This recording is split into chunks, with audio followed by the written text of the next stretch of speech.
Hello friends, நல்லா இருக்கீங்களா? இன்றைக்கி நம்ம asmitha skitchenல என்ன பார்க்க போகிறோம் அப்படின்னு பார்த்தீங்கன்னா, கவுனி அரிசி இருக்குது இல்லைங்களா?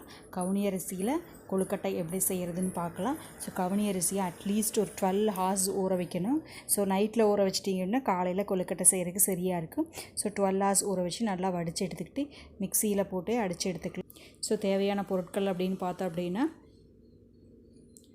வெங்காயம் பொடி பொடியாக நறுக்கி வச்சுருக்கேன். சின்ன வெங்காயம் போட்டிருக்கேன், நீங்கள் பெரிய வெங்காயம் போட்டுக்கலாம். இஞ்சி பொடியாக நறுக்கிது, தேங்காய் பூ எடுத்திருக்கேன், ஒரு மூடி அளவுக்கு தேங்காய் பூ எடுத்திருக்கேன். அதுக்கப்புறம் கொத்தமல்லி, கருகாப்பில் எல்லாம் எடுத்திருக்கேன். இப்போ கடாயில் subscribe our channel, touch the bell button, all.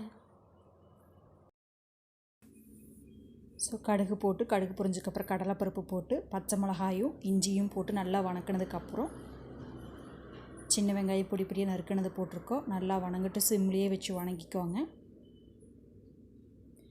அதுக்கப்புறம் கொத்தமல்லி தழை போட்டுக்கலாம். கொத்தமல்லி தழை நிறையா போடுங்க, அப்போ தான் நல்லாயிருக்கும்.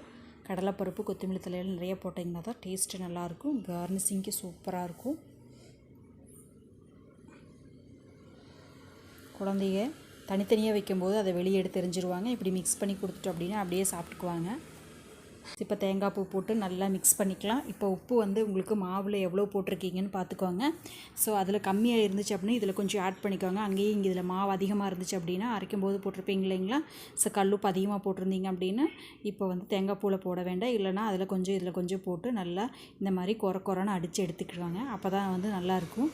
ரொம்ப மாவு மாதிரி இல்லாமல், ரொம்ப அரிசி மாதிரி இல்லாமல் நல்லா ஓரளவுக்கு கொரன்னு அடித்து எடுத்துக்கோங்க. பாருங்கள், நல்லா க்ளோஸ்அப்பில் உங்களுக்கு தெரியுது பாருங்கள். இந்த கன்சிஸ்டன்சிக்கு எடுத்துக்கோங்க.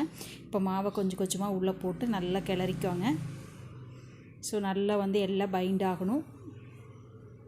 தேங்காய் பூ எல்லாமே இந்த மாதிரி பைண்ட் ஆக வரைக்கும் நல்லா பைண்ட் பண்ணிவிட்டு, இப்போ பக்கத்துலேயே நீங்கள் என்ன பண்ணுறீங்க அப்படின்னா, இன்னொரு அடுப்பில் இட்லி பாத்திரம் வச்சுருந்தீங்க அப்படின்னா கொஞ்சம் தண்ணி ஊற்றி வச்சுட்டிங்க அப்படின்னா உருண்டை பிடிச்சி இந்த மாதிரி ஒவ்வொன்றா வச்சுருங்க. ஒவ்வொன்றா வச்சு க்ளோஸ் பண்ணி வச்சிட்டிங்க அப்படின்னா சிம்லேயே வச்சு வைங்க. ஒரு 5 minutes வெந்ததுனாலே நம்மளுக்கு கொழுக்கட்டை ரெடி ஆயிரும். ஸோ நீங்கள் சாப்பிட்டு பாருங்கள். எப்பவும் சாப்பிட்ற டேஸ்ட்டை விட இந்த கொழுக்கட்டை ரொம்ப டேஸ்டியாக இருக்கும், ஹெல்த்தியாகவும் இருக்குது. அரிசி மாவில் செய்கிறத விட உங்களுக்கு கவுனி அரிசியில் செய்கிறது ரொம்ப நல்லது. கவுனி அரிசி ரொம்ப இம்யூனிட்டி பவர் அதிகமாக இருக்குது, குழந்தைகளுக்கு ரொம்ப உடம்புக்கு நல்லது.